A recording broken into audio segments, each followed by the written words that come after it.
Welcome to the EFC webinar. My name is Karen Stiller and I'm an editor with Faith Today magazine. We're joined today by Julia Beazley, who is the Director of Public Policy for the EFC. We're going to be having a conversation about some of the top issues that the EFC is dealing with this fall, and also give you, our viewers, a chance to ask questions of Julia and just sort of find out what's going on. So you can ask questions at any time using the chat option on your screen, and we welcome you to do that. So welcome, Julia. Hi, good to be here.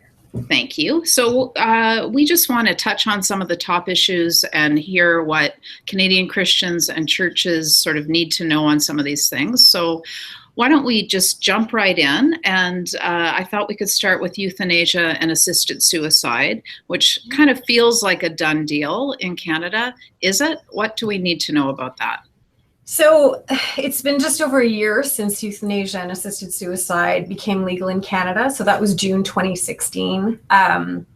So they laid out some eligibility criteria to say who could receive euthanasia or assisted suicide. It's of course been legal in Quebec since I think December 2015.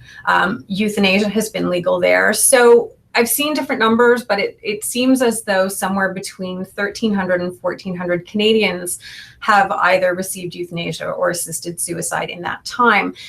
So it's a done deal in the sense that these practices are legal, but the debates and the battles surrounding these are far from done. So at the moment, these battles are kind of happening on three different fronts. So whether the government should expand access to what we prefer to call hastened death beyond what was allowed by the legislation, whether some of the limiting criteria written into the legislation as a safeguard should be removed, and ongoing is the question of whether or not governments will protect the freedom of conscience of healthcare workers and facilities. So written into the legislation was a requirement that within a certain period of time, the ministers of health and justice initiate three different studies. One was on whether the government should expand access to euthanasia and assisted suicide to what they call mature minors, whether it should be permitted for individuals for whom mental health is the sole underlying medical condition, and whether or not we should allow the use of advanced directives for euthanasia, which would mean that someone would not be capable of consenting at the time. Okay, let me ask Julia. So Sure. the advanced directive, meaning that they had indicated prior that they wanted that option, and then it's put into place. So this is something that, we would generally encourage people to plan ahead. What are the kinds of medical care you want to receive? What are your plans for the end of life? But the question of whether we should allow people to say, if I reach point X, Y, or Z in my condition, or if I become incapable of doing this or that, I would like to be euthanized. And the challenge is that there is a lot of room for abuse if people are not able, like currently under the law, you have to be able to say at the time, yes, I consent to this being done to me. So this would remove that requirement, which raises a whole host of challenges and questions. Okay, so what is the EFC doing? So what are we we're trying to shape what is now a reality, is that right? Yeah, so the government has asked a nonprofit called the Council of Canadian Academies to do these studies. So these studies have been underway for some time. The council is hearing from stakeholders and receiving input. So the EFC was invited to make a submission. So we will be doing that this week, actually. By Friday, we'll send in a submission sort of arguing that we think that these safeguards and restrictions need to be maintained and that access should not be expanded in these ways. So they will receive all of their input and hear from whoever they're hearing from, and they are set to report back to Parliament by December 2018 on their findings. They're not necessarily supposed to make recommendations to Parliament, but they are to report kind of what they learn, what they hear. Okay, and then we can expect Parliament to take that study and then present to Canadians a sort of newer version of this reality. Yeah. Okay. All right. So is there something Canadian churches should be doing should we still be contacting MPs? Is that still Yeah, I think as long as this is an ongoing conversation, there is great value in people continuing to communicate with their MPs that they don't think that access should be expanded beyond what it already is. All right, let me ask you, just because maybe it may be that contact with MPs is a positive action to take through for all these issues. So for someone to actually contact their MP, I know they find out who their MP is. Is it better to call? Is it better to write? Do you have some insight there? Yeah, so there's sort of a, in an ideal world, everybody who was really concerned about something would call their MP's office and ask for a face-to-face meeting. We know that that is not always possible because of both the individual's time and the MP's time, but face-to-face is most effective. A phone call would be second, a personal letter or email third. And, you know, on things like this, the EFC tends to make form letters available that we hope in most cases people will use as a guide, as an example of the kinds of arguments you can make, the way you can sort of approach the issue and frame it. So there's all these sort of different ways that you can communicate. But most effective is when it's obvious that there is some sort of personal effort and initiative made. Okay, great. Thank you. So let's move on, and we can come back to euthanasia and assisted suicide if people ask questions about it, of course.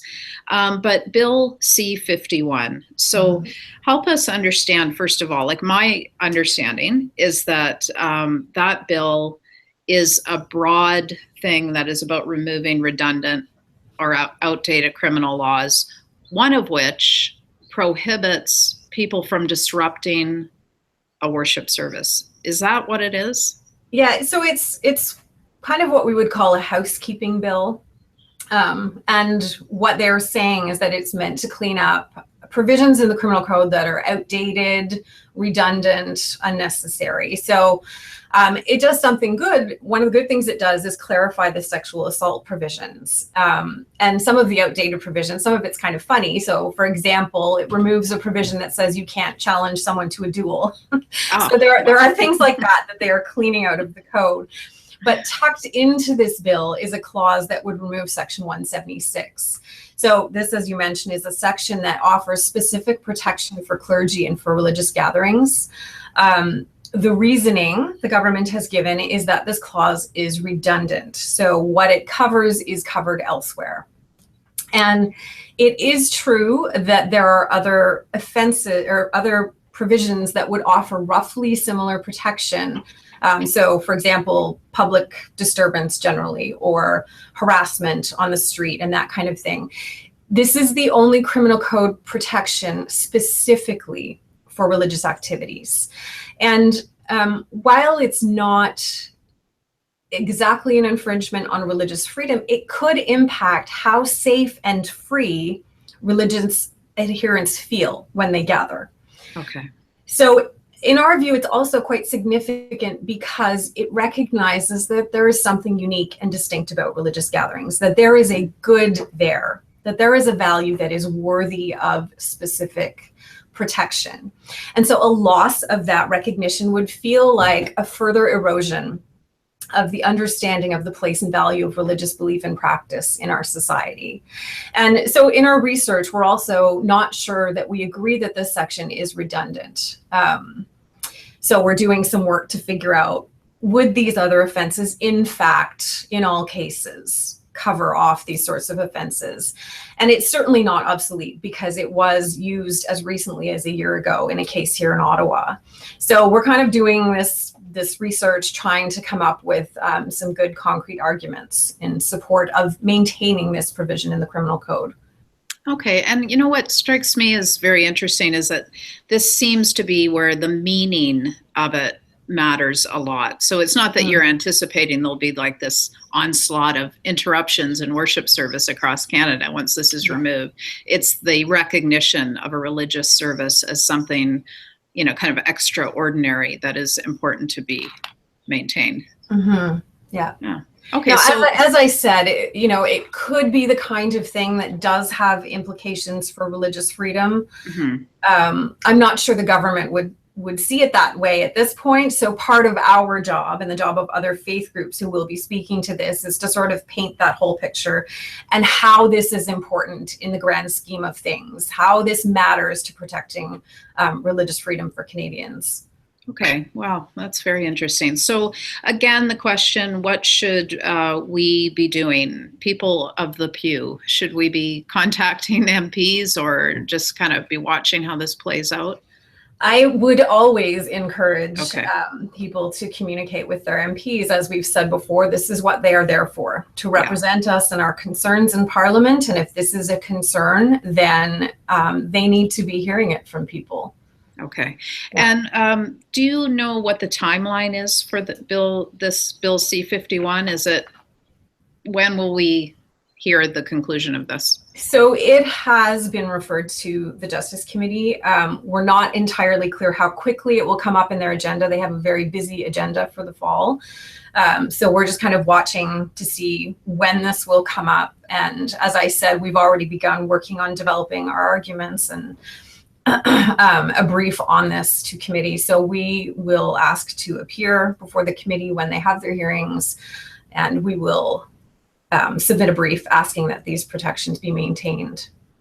Okay. One of the things we've heard suggested is that one of the concerns might be that, obviously, as I said, one of the provisions being removed is, prohibition on challenging someone to a duel. So some of these provisions were written a long time ago. So one of the concerns we've heard raised is that when this was written, the language was very Christian specific. Okay. I'm not sure that's actually true. And, I've consulted with other faith partners who said, no, we feel like we'd be covered by this. But one of the things we can say, and that you can say if you're communicating with your MP, is that if that is a concern, then it's easy to redraft it. Just amend the provision to make it clear that it applies broadly to all faith groups. So this is the kind of thing we're working through. Yeah. Okay, great. Well, let's move on to M103. Okay. So I think most Canadians are familiar with it as the private member's motion that was condemning Islamophobia and systemic racism and religious discrimination. Is that right? Is that how we define it? Yeah, so it called on the Canadian Heritage Committee to conduct a study on systemic racism and religious discrimination in Canada, and it did single out, in particular, Islamophobia. But yes, that is the gist of what this does. So the Heritage Committee actually had their very first meeting yesterday, so they have begun their study. We expect this one to actually be quite a thorough study. In that they will have probably several meetings and hear from many witnesses. So we have asked to participate as a witness, and again are working on our submission. And what we hope this will do, and actually listening to the sponsoring MP's comments yesterday, I think it is hopeful that in this hearing we can have kind of a fulsome study and discussion about religious discrimination in Canada, the many ways it's manifested in our society. As evangelicals, we may not typically be victim to the kinds of hate crimes that other faith groups might be, but we do encounter discrimination on the basis of our beliefs. So think of the battle for conscience protection for doctors who don't want to have to participate in any way in euthanasia or assisted suicide, or Trinity Western's ongoing battle over their law school accreditation. So we will talk about kind of this anti-religious bias that we see developing in Canadian society, and talk about what does it mean to live and how to live with the kinds of religious difference that we have in Canada, which is a very religiously plural society.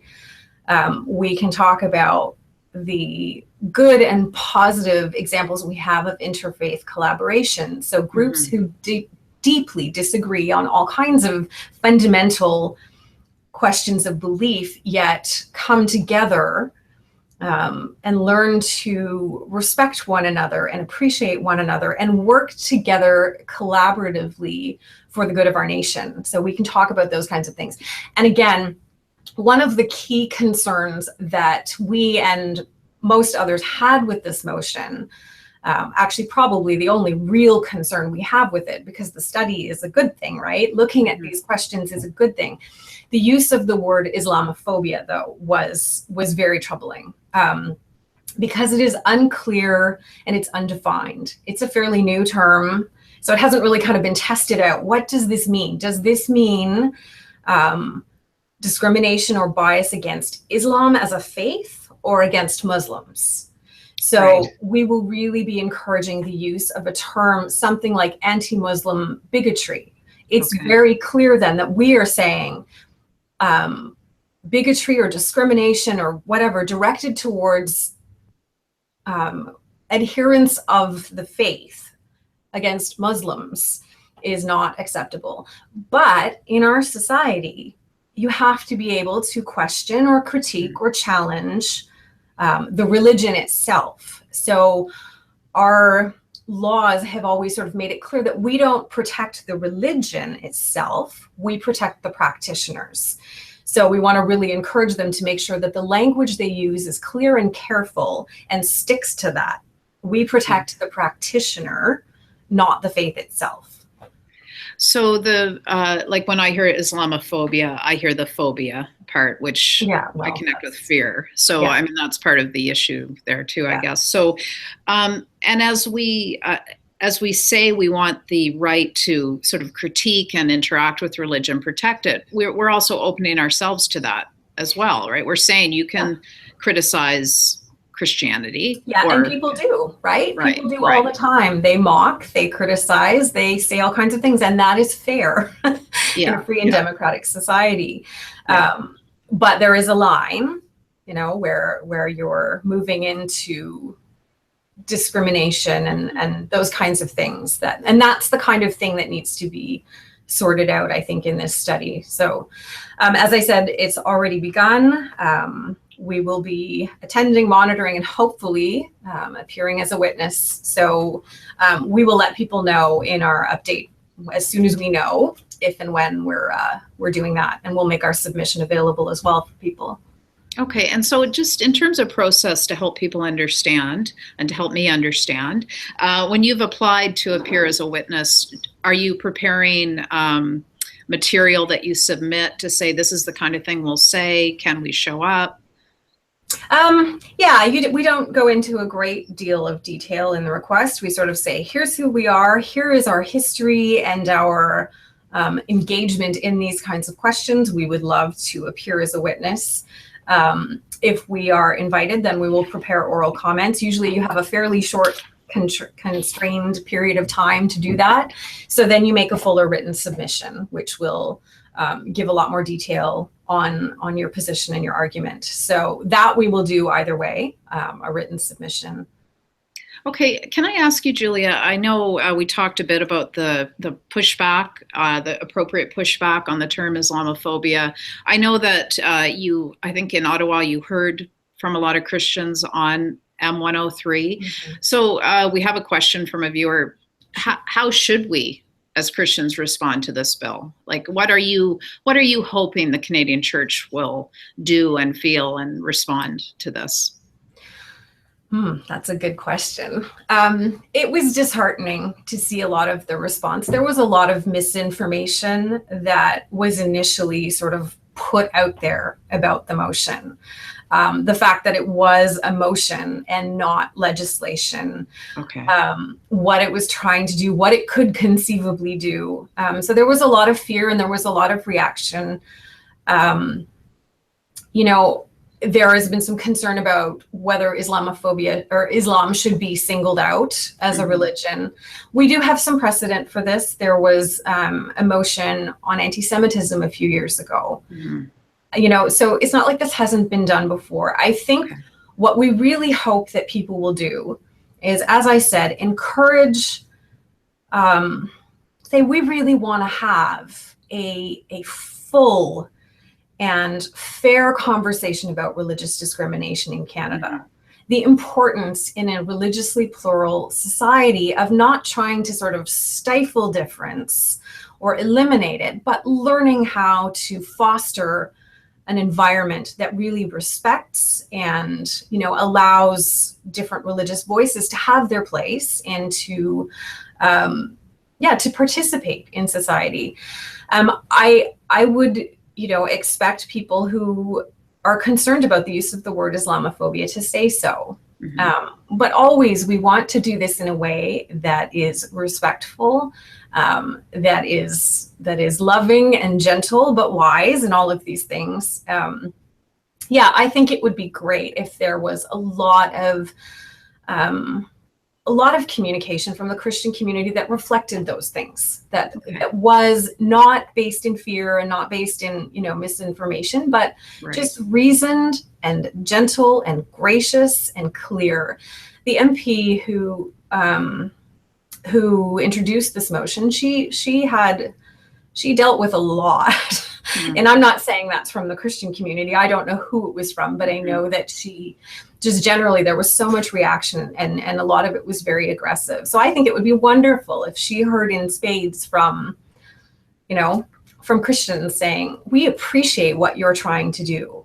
We're concerned, though, that this could have unintended consequences. And please just be very clear. We need to be very clear about what we are talking about. Yeah. So just to help us even further, so the difference between motion and legislation, am I understanding that a motion is more of a statement? Yeah.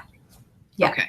Now, it could be that the committee, out of their study, would recommend that the government look at legislation in one area or another. But a motion itself doesn't really have any teeth to it in terms of changing laws or anything like that.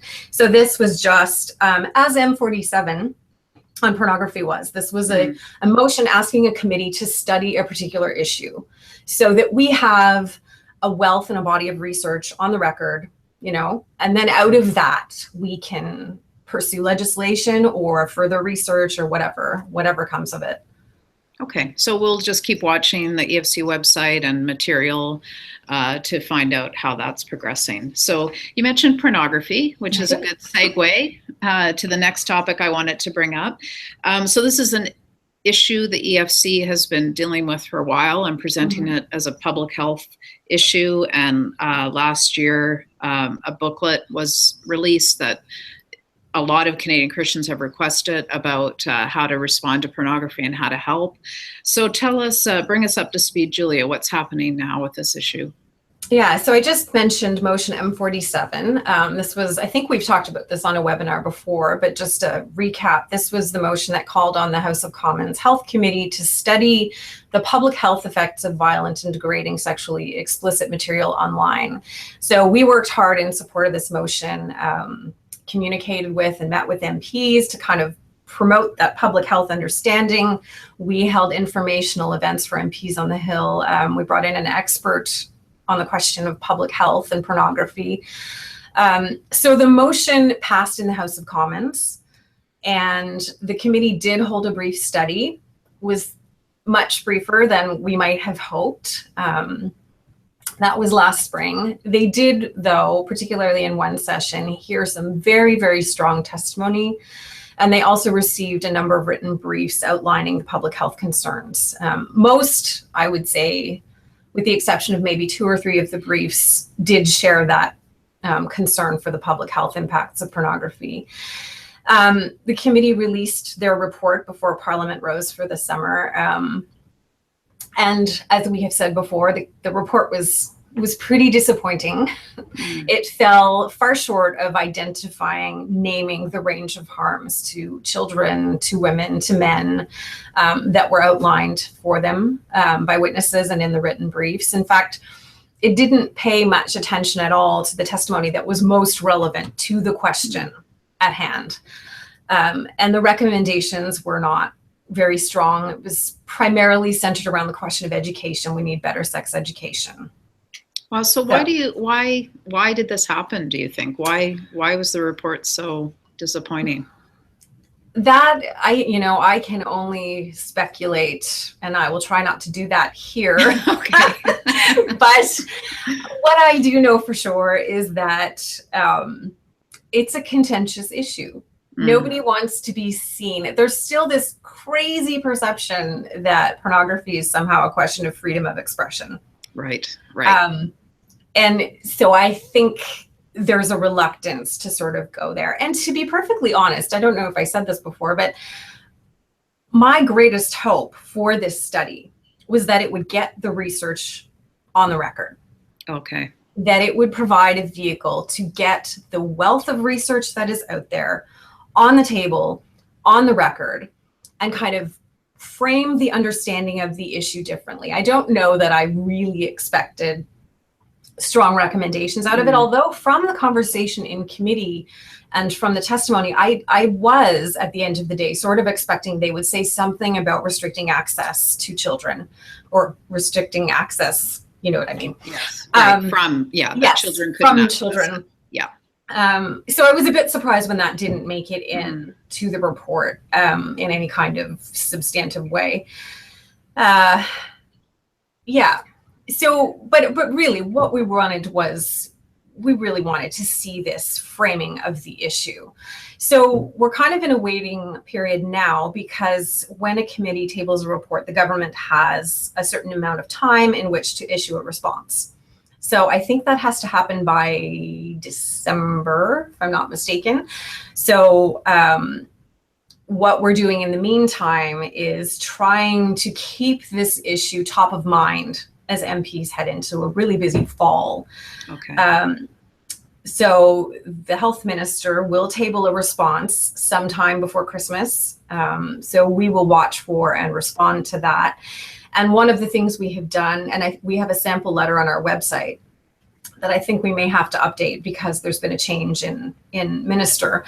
But we have written to the health minister asking her to consider the fullness of the testimony. So not just what made it into the report, but really look at the fullness of the testimony before the committee, look at the written briefs, and consider all of that when framing your response to what the committee has done. So we've also asked the health minister to initiate a study on the public health impact. So we need more research. If we're saying we're not sure the research is conclusive, well, then we need to do that.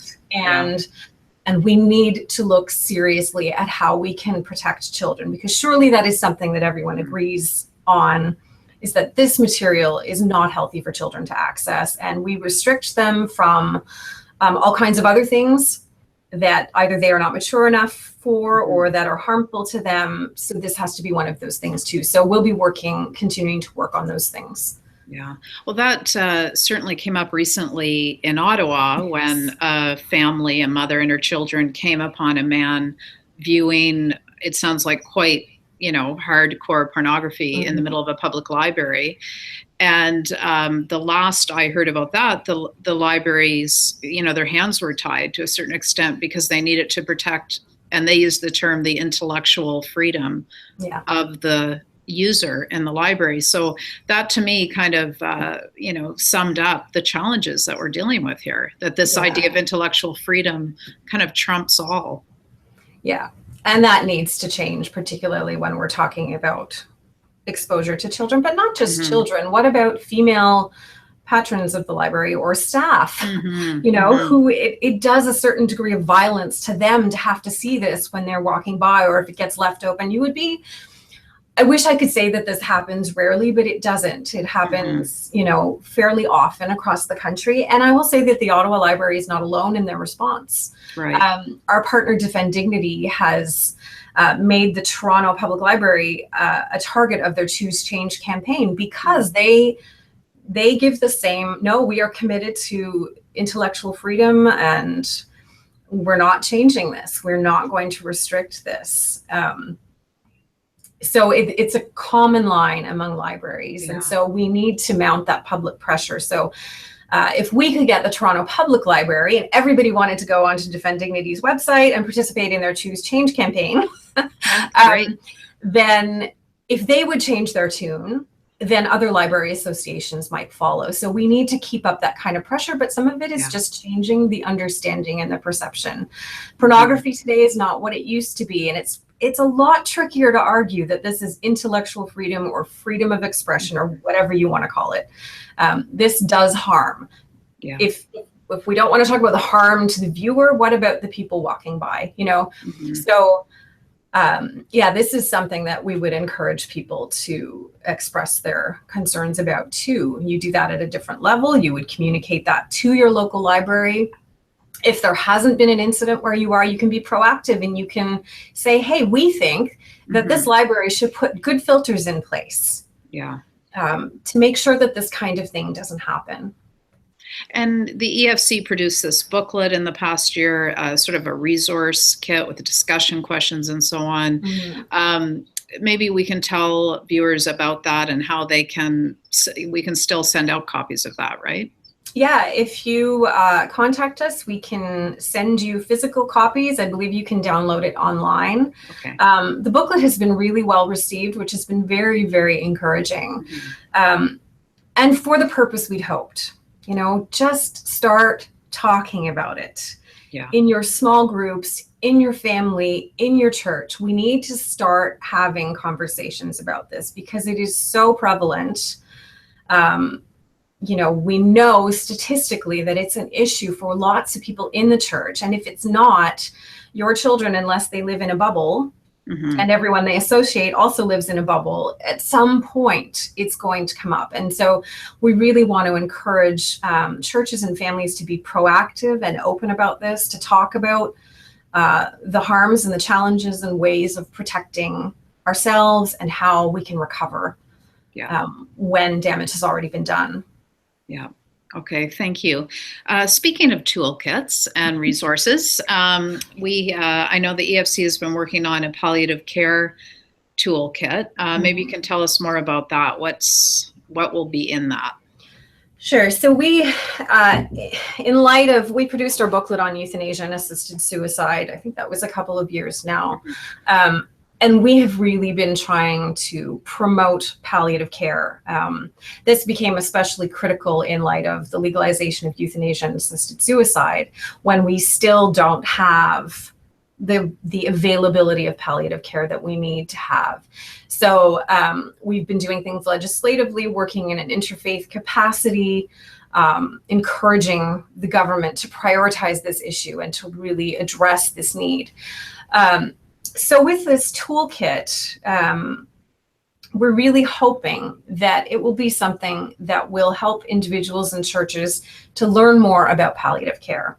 What is it in its fullness? I think most of us, I think I certainly did before I started really looking at it in depth. I had a fairly limited understanding of what palliative care was. I associated it essentially with hospice at the very, very end of life. But as envisioned, it's a much bigger thing. And it makes a huge difference in the lives of patients and in the lives of their caregivers and loved ones. So I think to understand what palliative care is, why it matters so much, why it is so consistent with our faith as Christians, why it fits so well with what we believe. And, sort of what are the needs? What is our reality, and what can we do to advocate for better palliative care? But also, and this is the part I'm really hopeful and excited about, is we want to help equip churches to engage in their communities. So what are the ways that we can get involved in either supporting financially, with volunteering? How can we support local palliative care initiatives? A lot of people want to be cared for at home, so there are all kinds of ways that we can step in. So how do we do that? How do we do that well? And how do we kind of put our money where our mouth is and really get in there and participate in providing the kind of care that makes such a profound difference in the lives of people who are living with illness or nearing death? And I guess when I'm hearing you say that, I'm thinking this is a great example of being able to be for something. On one hand, we are, struggling to keep euthanasia and assisted suicide tightly defined, and so protect the vulnerable people. But on the other hand, we can actually be helping and caring for people, and I understand like palliative care right now in Canada is not an option for everyone, is it? Like it's not even.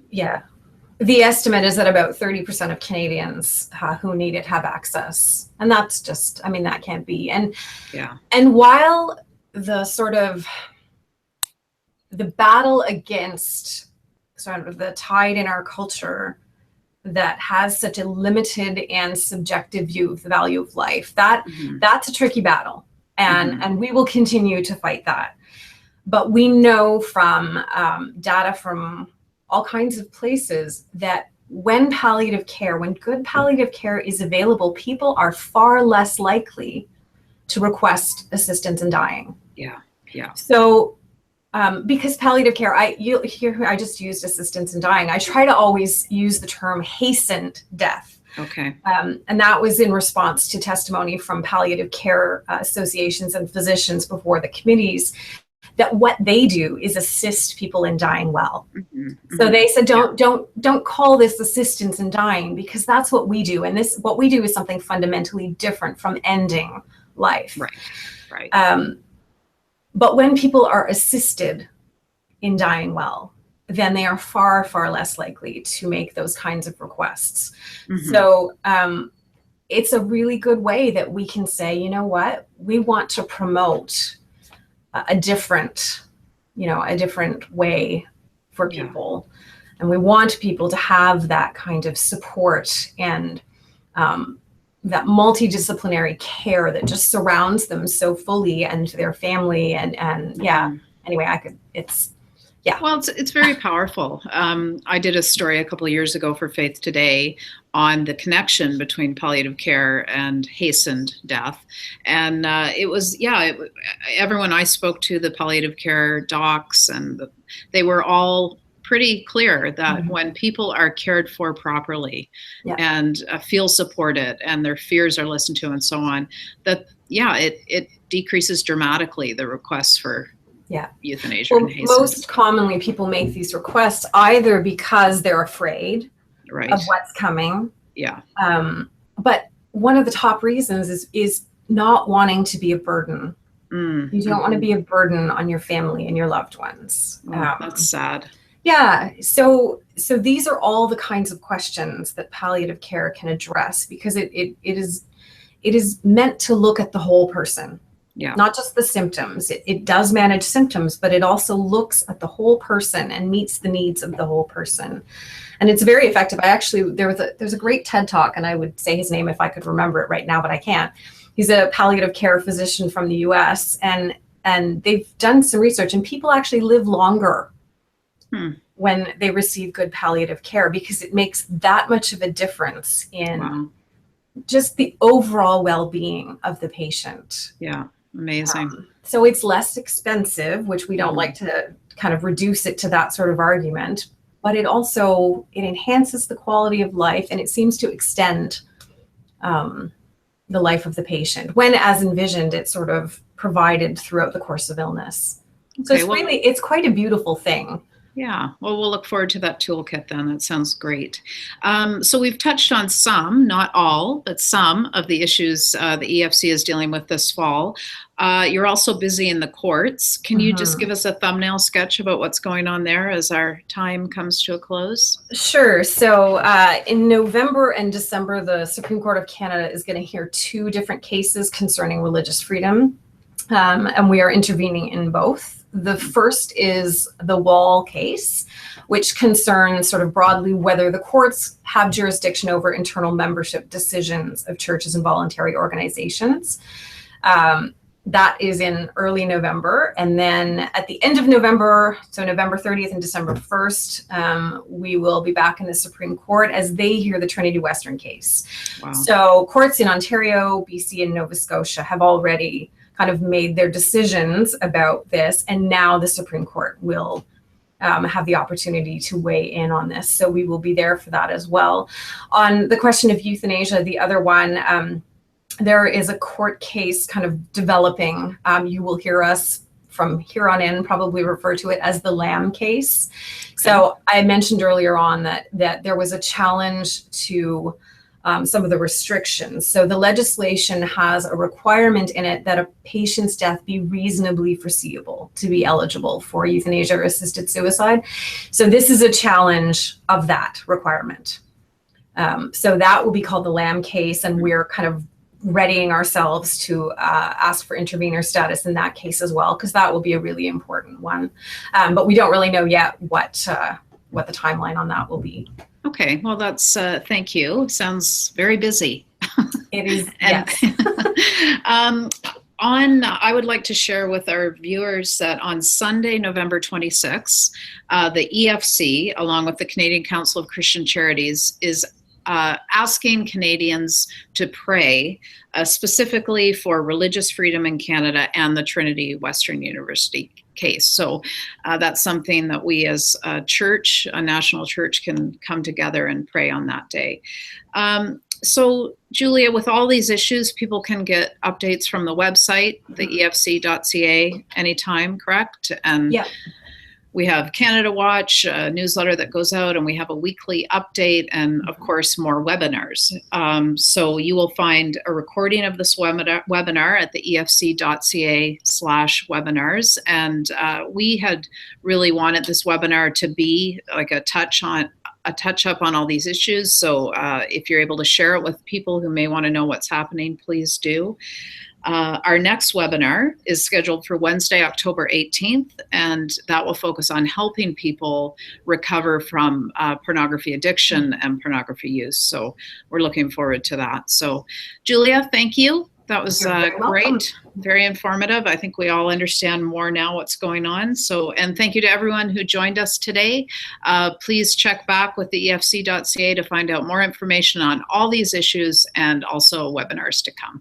So thank you.